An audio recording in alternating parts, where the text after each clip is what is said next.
Hello, friend. Henry Flowers here, Powerful Living Outreach Ministry. You really are going to enjoy this episode today because, I'm going to keep it coming just like I always do. We're going to talk about how to go from powerful church services and powerful sermons to powerful living. I got a special guest today with me. I'll let her introduce herself, and her expertise is going to be so amazing. Listen, you want to share this with somebody, you want to click on that like button and subscribe. Listen, we going on Zoom, so when we have our empowerment sessions on Sundays at 10:30 a.m., we are now inviting people to join via Zoom. So check the description box. The Zoom link is in the description box. You can join us on Sunday mornings at 10:30 a.m. Eastern Standard Time, because those of us who really want a powerful life, like the one that's available in Acts chapter 1 and verse 8, it says the Holy Spirit comes upon you and then power shows up and it causes you to go out in all of these different places and testify of the power that you have received because of Jesus Christ. Listen, these are the things that we go through and overcome obstacles to get to the point where we can get ourselves equipped to equip others. Because we've been saved to save, y'all, they already know that part. We've been delivered to deliver, and we've been given peace to give peace.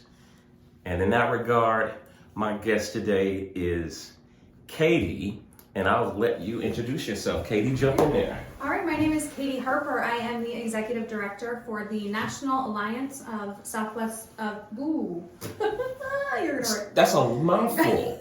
Say that again. I am the Executive Director of the National Alliance on Mental Illness of Southwest Ohio, or NAMI, Southwest Ohio. Mm-hmm. We provide education, advocacy, support, and public awareness so that individuals and family members who are experiencing mental illness can build better lives.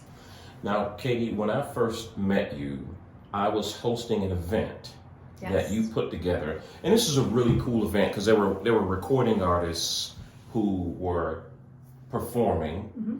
and after their performance, I was able to ask them questions as the host. Questions like, how has your strive for excellence, how in your striving for excellence in the music industry and all of the demands that come with that, how have you felt a strain on your mental health, and what have you done to take care of those things? And that was the first time I met you and learned about your organization. Mm-hmm. And I knew that the reason that I wanted to interview you is because in the world of powerful living, I many times meet people who are just stuck, and they have obstacles, mental obstacles. So, for example, I remember one of the artists talked about something that happened to him in the past, and he still struggles with that today. Mm-hmm. And so all of those things are the things that your organization, NAMI, helps people with. So jump into that and tell us what kind of impact that you've seen in your time with your organization on people in their mental health. Yeah, so NAMI is the nation's largest grassroots mental health organization. So what that means is anytime you interact with someone in a NAMI organization, whether it's at the national level, the state level, or a local affiliate, you're dealing with another individual who has walked on this journey in some way. Whether you are talking to our staff, each one of us has our own personal connection to mental illness. It might be our own, it might be that of a family member and supporting them on their journey. So all of these programs and services that we offer are really targeted toward helping people understand that, number one, they are not alone. You are not going through this alone. You're not the only person who is experiencing these things. And I think that there's comfort in knowing that for people, and that really is life-changing. We'll see in presentation evaluations afterward, or after someone takes one of our classes, we see that come up over and over and over. People will write, this is the first time that I walked into a space and I didn't feel judged. It's the first time that I walked into a space and I didn't have to start from zero explaining to people why I feel this way, why this is difficult, why this is hard for me, because I walk in and I know that every person in this space has that base level of understanding. And I think that for a lot of people, just feeling like you're not the only one is such a powerful place to start. So tell me how long you've been with this organization and what prompted you. Yeah. So I came into our affiliate, Southwest Ohio, in 2019. I came from a different nonprofit previously, and I just felt like I wasn't working in a space that I was really passionate about. I felt like I know how to fundraise. I have a sales background, and sales and fundraising, fundraising, I like to say, is sales with a purpose. Yes, So I'm familiar. because of that, I felt like I know how to sell, I know how to fundraise, but it's different if you really care about it, right? If it's something that you are passionate about. And the organization I was with previously, it just wasn't a passion of mine. So when I saw an opening at NAMI in the fundraising area, because I was previously the development manager, managing our NAMI walks, which is our biggest fundraiser every year. NAMI walks. Yes, it's our largest fundraiser. It's second Saturday of every May, and we all come together at Sawyer Point Park downtown, and we walk. And it's a 5K, and it's a fundraiser. It's an awareness raiser. There's something really powerful about seeing 1,500, 2,000 people all walking in support of individuals with mental illness. So I came in originally in that capacity because it's a passion area of mine. And then through the last couple of years, I moved into leadership roles and became executive director in 2021. So I've been in this role ever since. So share with me that moment when you knew mental health awareness and care is my thing. Yeah. So I have a couple of pieces to that. So first being my brother was diagnosed with bipolar when I was a freshman in high school. So I was 14, he was 21 when he was diagnosed. And the diagnosis was the first step to recovery for him, but it was a lot of years of struggle before that. So it was like the light bulb moment, that diagnosis for my family.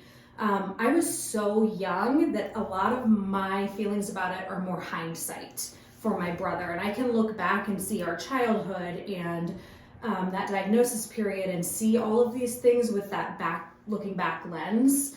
But the piece where it really became a passion of mine, I had a lifelong friend. We were baptized in the same church. This one, actually, where our offices now are. This same building. This building used to be your church. It was Loveland United Methodist when I was a kid. And I was, our families were baptized in this building. And I met my best friend when I was little here. Our families both attended this church. We went all the way K through 12 together at Loveland schools right around the corner.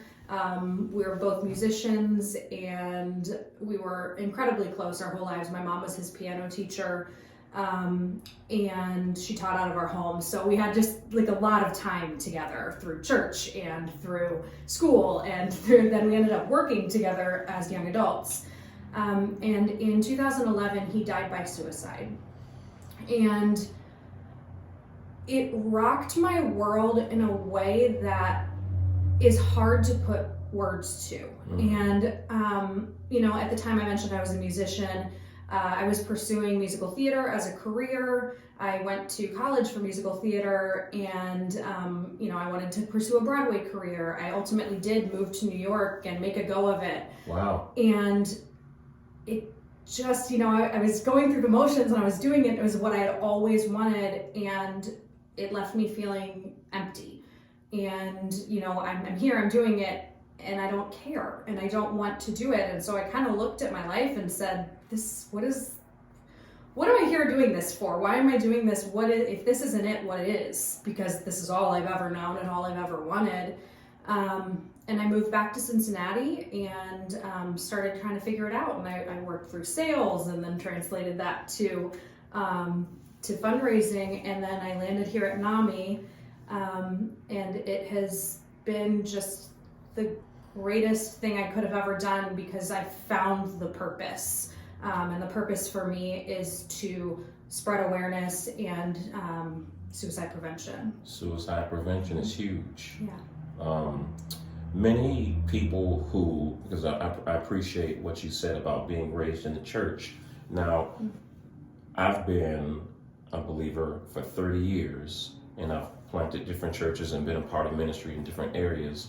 Many people in the church circles, we just don't hear a lot from the pulpit about mental illness, bipolar disorder, ADHD, schizophrenia, all of these, just a few of the diagnoses that are possible.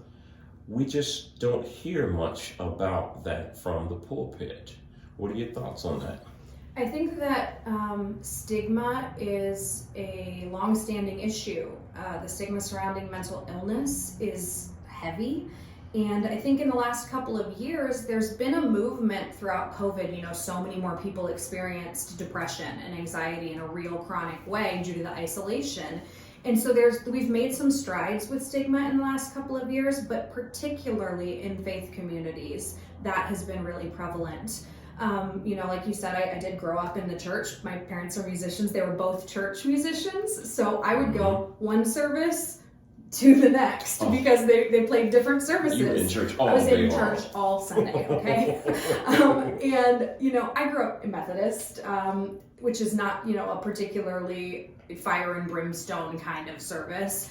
But there was no talk of mental health. That was not a conversation. Now, some of that is the time, right? Now people are talking more, and they weren't in the late 80s and the early 90s. But now people are talking more. We're getting more and more requests from churches to come in and talk to congregations, to come in and talk about these things, because there's been this long-standing, well, you can pray it away, right? You have a problem, just pray about it. Just trust Jesus. Trust Jesus. Jesus will get you through.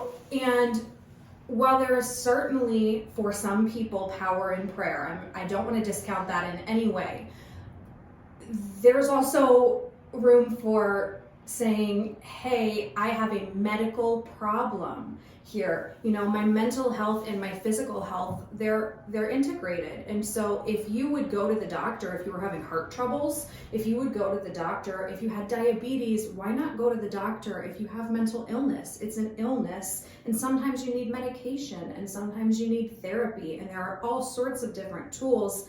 But there shouldn't be any stigma around it just because you have this kind of predisposition that if you have a trouble, you should just take it to Jesus. Like there needs to be more than that. And I think I absolutely agree with you.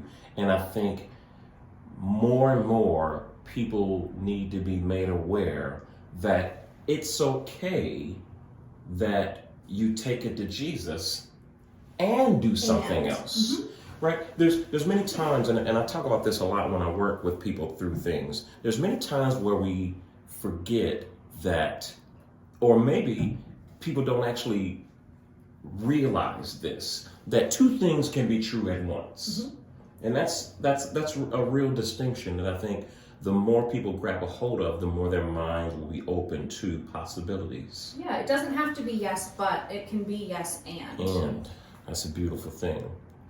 How would someone know, from your experience, how would someone know when this is not just, I'm just having a bad day, or I'm just having a bad week? How does someone know when they actually need to go and get real help from a professional? Yeah, so there are a number of signs and symptoms, and I will say, I'll give some examples, but I'll also refer people to our website, which is NAMI.org. There is a massive amount of information on our site with all the different signs and symptoms for different diagnoses and different things, because it can kind of depend on what you're talking about. But in general, I would say it tends to be things like chronic depression. So if you are feeling sad and hopeless, not one day, not 2 days, but every day for 2 weeks or longer, that's a sign that there may be something larger going on. if you are withdrawing from friends and family, you used to enjoy and get energy from being around people, and now you're just withdrawing. You don't want to spend time, you don't want to go places, you don't want to see people. And again, that's chronic. That's not once, that's not, oh, I don't feel well today or I'm having a bad day. That's for 2 weeks, you are consistently feeling this way. That's a sign that there's something larger going on. And how then would someone, well, so look, let me backtrack before I get too far ahead, because the thing is that in reaching out for help, I think there is, number one, recognizing that you need help, but then number two, being okay with telling somebody that you need help, because in the Black community, you know, it has been really a stigma attached to counseling or going to see a psychiatrist. This is really cool because I'll take you to my past. I just remember my mom really had her own struggles with her own childhood, raising 3 kids on the streets of Detroit, just a really rough upbringing.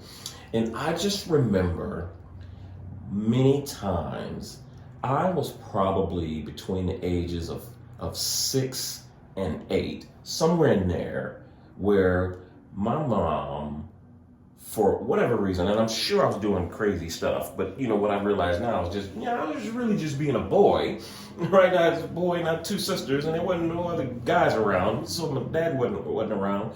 But I think I was just mostly just being a boy. But my mama would say things like, "Boy, I'm gonna take you to go see a psychiatrist."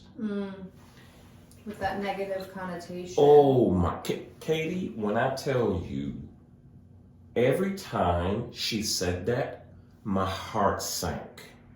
And I was overcome with fear because I'm having flashbacks of somebody in a straitjacket. Sure. Things that I've seen on the movies. Somebody in a padded room, acting crazy, crawling up the walls, acting crazy, right? That whole thing. And then that stayed with me to the point where when, the things that I went through later on in life and actual real traumas began to happen to me, there wasn't even a discussion about going to talk to somebody.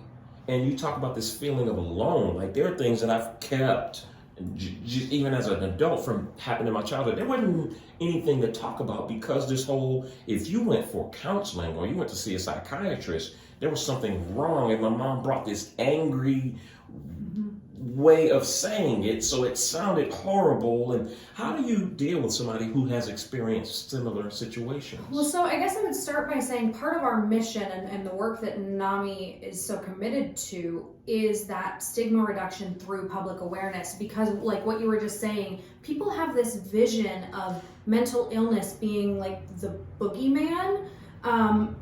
We see in all of these old movies and all of these things, it's depicted in such a way that it is the person in the straitjacket, and yes, that sometimes it could look like that, but that's not your everyday. What we're talking about, mental illness looks like all of us. It doesn't look like something. I think that there's this immense fear that people will be labeled as something in life, and that's across everything, right? We're afraid of being labeled. Yes. We don't want to be labeled as anything. And so I think that that fear and that connotation does stop people from seeking help. And so that's what our mission is, right? Our mission is to humanize mental illness and show people what does the face of mental illness really look like. Well, it looks like me. Do I look to you like that person in a straitjacket in a movie? No, I don't. Right. But I had my daughter 16 months ago, and I fell into a deep depression with postpartum depression. And I have since then been medicated. I've gone through therapy, and I continue to take my medication. I continue to do checkups with my doctor, and I'm not afraid to talk about that because I think that it helps people immensely when they look at someone like me and what I look like, and I don't look to someone like that stereotypical idea of mental illness. So I think if we can keep telling our stories as much as we are able to, we break down those fears for people, because if I do it, surely you can, that sort of feeling. This is really good because you talk about fear, and of course the scripture comes to me that says God has not given us a spirit of fear, or God's spirit in us doesn't have to be subject to fear, but he says he's given us a spirit of love, power, and a sound mind. Now that right there, just with what you've just shared, and me quoting that scripture, I'm just present to something completely new, just right now in real time, that says it's actually in the scriptures about having a sound mind. And then here's what else. When I went through a divorce, and I had been suicidal in the past, and I know that people have been shocked because I've said this on my videos prior. I've always been very transparent about my story. When I've shared these things, people have been shocked. Wow, Minister Flowers up there doing all these things on the stage, meeting all these people, ministering all these people, and he's sitting there at home with a gun to his head. Like, how did I get to that point? Well, I can tell you how I got out of that point. I went and sought counseling, and one of the counselors that I attended was a sound mind counseling. And so all of these things are there, and so the things that people say, well, just trust Jesus. Well, Jesus said it's important, if we believe the scriptures, that you have a sound mind. Fear can take you to places where your mind is no longer sound, is what's connected there. So with someone who is struggling, the divorce, bad relationships, financial struggles, whatever it is, things from their past, and they're in this situation now, and you're talking about the depression, not being able to sleep. Sometimes people turn to alcohol, drugs, and other things to try to cope. They're just trying to get through. They're trying to feel better. You told me about an amazing resource. Now listen, I'm coming back. Y'all got to listen to this part. This is so brilliant. You told me about an amazing resource that your organization has, that if somebody is in crisis and they want help immediately, what do they get to do? Are we talking about 988? Yes. That's the one. So, I love that. So 988 is a nationwide program. It is the National Suicide Prevention Lifeline. Congress passed legislation a year ago in July. It went into effect that took the long, 1-800 and all of those numbers to remember. It changed that to 988. So just like if you are in another kind of crisis and you would call 911, just like that, if you're in a mental health crisis, 988. You can call 988, you can text 988, or there is chat through their website. So you have those three options. Round the clock, it will connect you with a crisis counselor. They are trained. People will call 988 once. Some people will call 988 multiple times a day. We have a volunteer that works with us that I was talking with recently before I was heading to DC to meet with some of our legislators. And I said, can you, I know you've called 988 in the past. Can you give me an example of how it worked for you and, what that was? And this individual said to me, Katie, I called 988 several times a day for 9 months straight. They said to me, I had a regular psychiatrist, a regular therapist, and still what I was going through, I would leave my psychiatrist, I'd feel better, and an hour later, I'd be right back in it, and I would think, I don't know how to live like this, I don't know what to do, I'm doing everything, I have the supports in place, they're an individual of fairly means, we're not even talking about someone that's disadvantaged and unable to connect to resources. And they just felt like they needed more. And so multiple times a day for 9 months, they would call or text 988, and they said that they 100% credit 988 with the reason that they are still alive and still here, because they were in the depths of their depression and didn't know what to do. And there was an individual at any hour on the other end of the phone who could help them work through coping mechanisms, who would just listen, It is not connected to 911. That is a common misconception about 988. A lot of people think, well, if I call, they're going to send the police. There is no geolocation on 988, so they don't know where you are. You can call 988 and feel 100% secure that the police are not showing up to your house. They can't find you. They don't know where you are. It's not connected like 911 is. So I know that there is this deep distrust of the police very regularly in individuals with mental illness because there is such a fraught history there with police response to mental health crisis. So it's justified for individuals to have that fear. And so I just want to kind of reiterate that 988 is not connected to 911. You can feel safe in knowing that you are talking to a trained crisis counselor and that individual will not connect you to 911. They will not send anyone without you giving them that information and requesting it. That is a beautiful thing. Yeah, and that's not a NAMI program. That is nationwide. You know, here in our counties, it's different in every county. You know, who answers in Hamilton County, it's different than in Claremont County, but it's all connecting you to trained crisis counselors. I'm just having a moment with this in real time. I'm thinking about how that would have changed my life, to be able to have someone to talk to. I remember being 16 years old, walking home from school, and I was attacked by a gang of guys. One of them had a golf club. And I'll just tell you, I'm glad I made it home with my life. But I remember the moment getting home and closing the front door, and I just turned around and I just leaned back against the front door and I just fell into a heap of tears and emotion. I didn't know what to do. I wonder what would have changed for me had I been able to pick up the phone and dial 988 and talk to an expert. Because you hold on to trauma like that. Those kind of traumas, they don't go away overnight.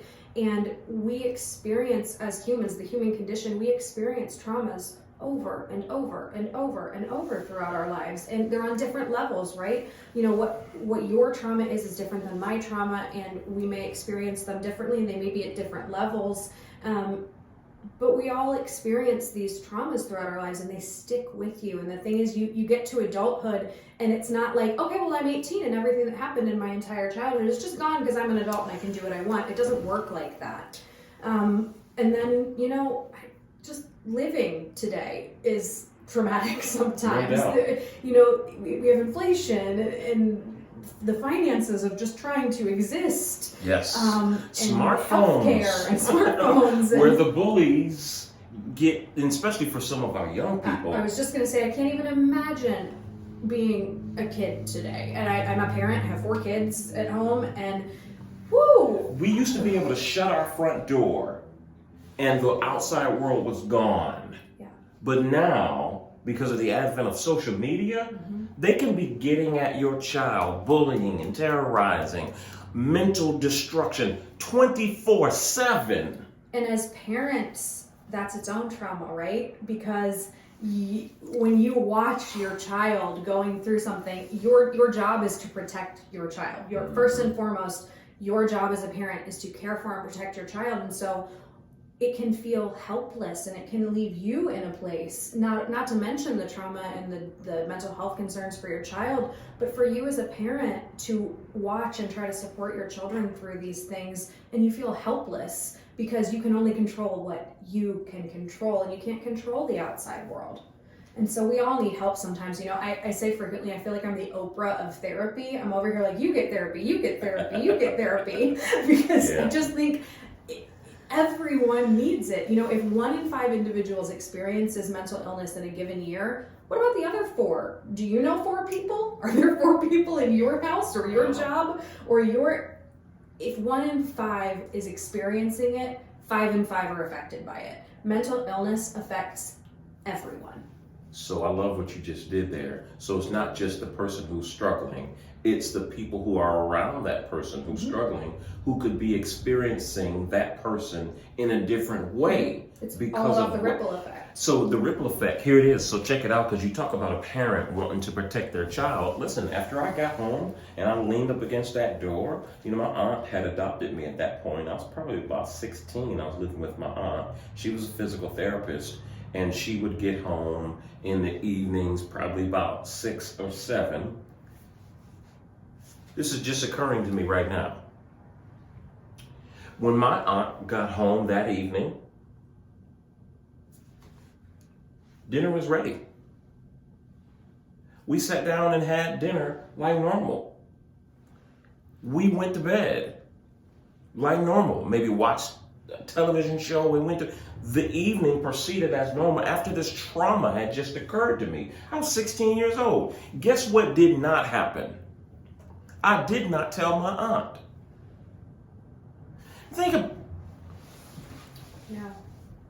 So it's like when I talk to my listeners, and especially those who come to the empowerment sessions, this often sounds funny sometimes, and it's also an aha moment when I say, for a person like myself, I'm 50 years old, but it's possible, because of the patterns in my life and the things that continue to happen that are things that I say I don't want to happen in my life. Maybe I have no peace, maybe I have trouble keeping relationships, this kind of thing, right? It's possible that those things continue to occur in my life or continue to be so, and there's a tremendous loss of power in these areas of my life because, now listen to this, although I'm 50 years old, it's possible that I'm still 10 years old 40 times in a row. Because that thing that happened to me at 10 years old had an impact on me so deeply and so hurtful to me that there's a way of being that I have now that causes these other relationships to suffer, or causes things to happen in my finances, or causes me to act a certain way that normally would not happen had that not happened. And then down the road 40 years now, because I haven't gotten the help to take out that root of the thing that occurred, the trauma, I haven't gotten help. And so it's still affecting me. So it's possible that all of these things, these areas where I'm experiencing losses of power, are occurring from something that happened when I was 10. Well, and I hear, detractors will sometimes say on the opposite side when we talk about mental health and the need for mental health services, people will say, well, if everybody experiences trauma, if everyone goes through things, well then what are you talking about? Pull yourself up by the bootstraps, just Love go that, about man. it. People say that all the time. Well, okay, we can't change what happened in our past. You have your hindsight, maybe you can see things more clearly now that you couldn't see then, but you can't go back and change what has happened. But what you can do is find a way to work through that and find a way to make your life livable. And so what I don't understand in those conversations with detractors is why do we have to take away from someone who's trying to get help? Why can't we support anyone who wants to live a better life? Why can't we put into place systems and social services to support people in that way? Because it creates a better society for all of us when every individual is healthier individually. We don't need to take away from that. We have social services and social networks for other services like food insecurity and all of these things. And I'm not saying let's take away from those. They're great and we need more of them, frankly, because those also feed into mental health concerns. It's one thing to be a person of means dealing with this. It's another to be a person who doesn't have access to it, be a person, how can you have great mental health if you don't have a roof over your head, if you're unhoused, if you are hungry? All of those things feed into your mental health, but why can't we also have support systems for individuals who are dealing with mental health concerns? It doesn't have to, taking it back to earlier, it doesn't have to be either or, it can be and, both and. Absolutely. I love that. So we do have support nowadays, and that's really what I want my listeners to know. So we have National Alliance for Mental Illness, NAMI, and we also have the 988, where you can pick up the phone. There are so many supports available, and I think the thing that I just really want to drive home is that in crisis, 988, 100%. Not in crisis, just like your day-to-day looking, hey, I think I need help. I'm not experiencing suicidal ideation, but I'm struggling and I need help. There's so many places to connect to for services that it can get overwhelming for people. Do a Google search for psychiatrist in my area and try to figure out through that, what does my insurance cover it? If I don't have insurance, what's it cost? How do I pay for, all of these, so many questions. So one thing that we have here locally at our affiliate is an information and referral helpline. Everything that NAMI offers is free 100% of the time. So you never pay for anything from us. You can call our helpline or email us at our helpline email, and we can help you figure out what to connect to. So it's referrals. So maybe that looks like you're looking for an inpatient facility for your child because you know that they need that. But you don't know like what covers insurance and those different things. We can help you connect to those resources. You can call us, our specialists will take your information, figure out what county you're in, what your insurance is, all of these different things, and get you connected to the right people to get you moving. We're not providing that psychiatry. We're not a facility. We're connecting you to those resources because we have the knowledge that is so hard to sift through if you're just doing a Google search. So what you're telling me is that I'm not alone. You are not alone. And not only am I not alone, but there is help available to me that will help me in a real way to get unstuck, to recover, to get to the point where I have a sound mind. Yeah. Talk to me before we close about what you possibly could have envisioned for your brother had he had resources that are available today. Yeah, I think I talked before about hindsight, and for our family, my brother wasn't diagnosed until he was 21, and so I think my parents have shared over the years a lot of regret about not being able to get that diagnosis sooner, right? Just writing it off as a child as bad behavior. A lot of times I think as parents, we're so quick to go to like, you're misbehaving. It can be hard to figure out as a parent. And so, my dad found NAMI. That's how my brother's journey really got going. He was an adult with a diagnosis, moved back in with my dad, and my dad was right back to having a kid in his house, and he's struggling and going, I don't know how to help him, and I don't know how to help me, because now I have this adult child fighting with me constantly in my house, and I don't know how to help.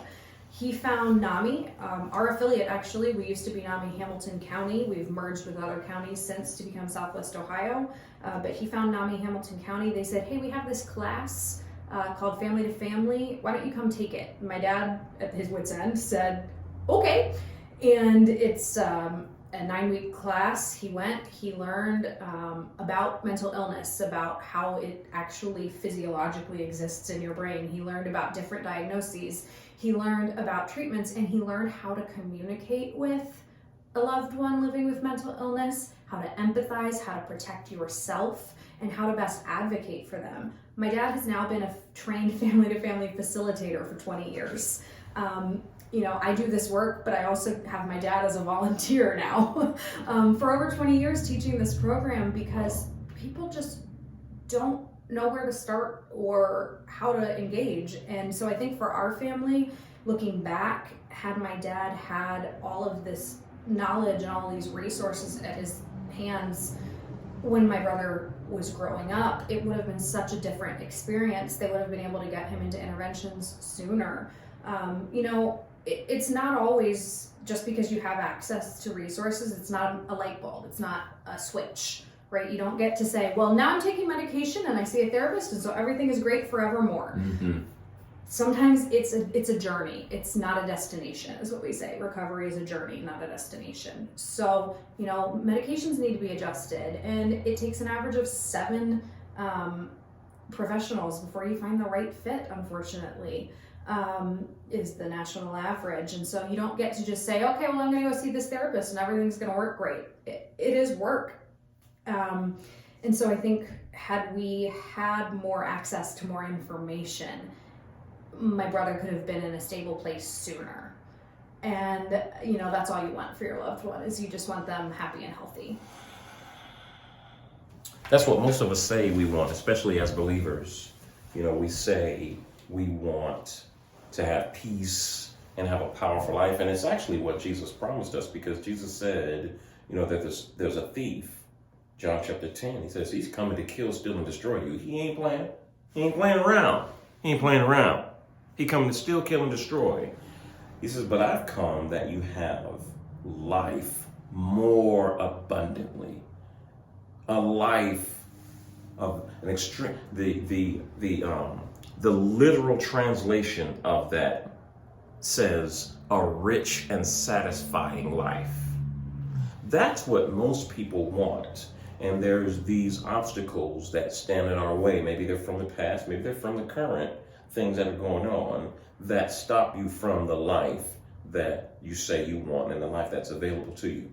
Listen, these are the things that I want to work through with you as believers. And so as you continue to subscribe and share the channel, we'll continue to come to you through the electronic airwaves of YouTube. Wherever you get a podcast, you can find Powerful Living. Please share this video with someone. We need to take a stand and grab a hold of the tools that are available, especially for us as believers, because when the empowerment sessions happen, and we're still doing small groups, but on Sundays when we get together, and Katie and I are going to talk in the future on how to possibly have experts available via Zoom or possibly there in person if you're in the Cincinnati area. But we want to have these resources available to you because, y'all, this is no joke. This is no joke, Katie. Listen, y'all, if I have been suicidal, sitting there with a gun in my head, and I'm telling you, had I not had a phone call when someone was all the way in Los Angeles and called me, said, hey, I was just thinking about you. You okay? And nah, I was way less than okay. And so this is a joke. So this is no joke. If that can happen to me, what's possible for you? And the spiritual warfare that happens in our lives on a daily basis, y'all, we got to put on the armor. Because there's no way that we're going to actually be able to go out and save until we have been saved. And I think that, mental health crises can cause a crisis of faith for a lot of individuals, right? We talk about the stigma that's associated and has been for a long time in the faith communities, but also I think, my dad is he's a believer and very staunchly so. I think when his son was diagnosed and he didn't know how to help him, I think that there's this, why me? Why is this happening to me, to my child, to my family? People talk about in crisis, other kinds, in tornadoes and natural disasters and these other large scale things. There's this crisis of faith of like, why have you forsaken me? Why are we, why is this happening to me? Have I not been devout enough? Have I not prayed enough? Am I not asking the right questions? Is my relationship with the Lord not, I think a lot of people have those questions. And so it's possible that by helping your mental health, you can help to answer some of those questions for yourself. And if you're, going through that crisis of faith, that I think mental health services can be a vehicle for that conversation as well for yourself. No question. Folks, this is what powerful living looks like. That we grab a hold of the tools that are available and we empower our very lives to the point where we have the life that Jesus Christ said that we can have. And that we go, and that word being witnesses unto me, it literally means you're going, because you're so excited about the things that have happened in your life, you got to go tell somebody. Like the woman at the well, the Samaritan woman, she experienced Jesus in a powerful way and she had to go tell somebody. Man, you know how you do when you go to the restaurant, you have some good food and it just, boy, it was the best thing ever. You had to go tell somebody. Don't let you go and find a sale on the right shoes. You going to tell somebody.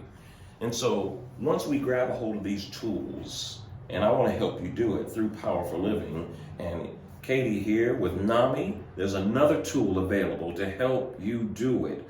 We've got to go from where we are to living a life that we love, and we do it by using the tools. Get on the court in your life. Get off the sidelines, y'all. These are the last days. Folks need help. Folks are losing hope on a daily basis. Folks are suicidal and depressed and angry. All you got to do is sit back on Twitter and watch some of these fight videos and all these people acting fool in the street. Man, folks are just, stuff is going on up in here. That's not normal behavior. Yes, it's the curse of the fall, spiritually speaking, but just understand that people don't get the help that they need to have more peace, to have more joy, to be a better person. Sometimes they need help. I've needed the help. Katie here says she has needed the help and has gotten the help. And I still do. I still do. My wife has counseling sessions on a regular basis. And you know what I do when my wife has a counseling session? I grab those kids and we make sure that the house is quiet and she goes off into her room to make sure nothing interferes with her, because that's called doing the work. Taking care of yourself. God has not given us a spirit that is subject to fear, but one of love, power, and a sound mind. My friend, that's powerful living. I'm Henry Flowers. I'm Katie Harper. Join us on this journey, going from where we are to living a life that we love. God bless you. We'll talk to y'all soon.